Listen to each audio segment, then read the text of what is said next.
300.000 денари ќе добие ловното здружение Ловец од Штип од општината за изградба на ловна куќа за сместување на странски туристи во село Судик. Кој што тука на некој начин 4 или 5 дена пулсират. Значи, они хотели и ресторанти имат видено многу.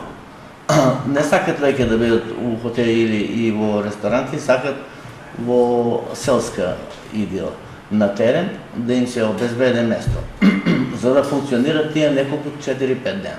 Ваквата идеја најдена поддршка кај сите членови на комисијата. Значи ќе носат профити за друштвото ловешко, меѓутоа ќе има бенефити за општината, оно што веќе го кажа, дека тие туристи кои што во најмал рака сигурно стотина ќе ги има годишно, ако не и повеќе, ќе трошат тука, оставајќи пари не само во ловното друштво, туку и во другите сектори од локална економија.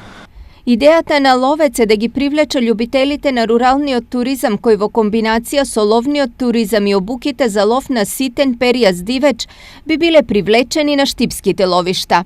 Предлогот помина на Општинската комисија за финансии, но сепак, за крај последниот збор го има Советот на општината кој ќе пресече дали штипските ловџии и навистина ќе ги добијат бараните средства.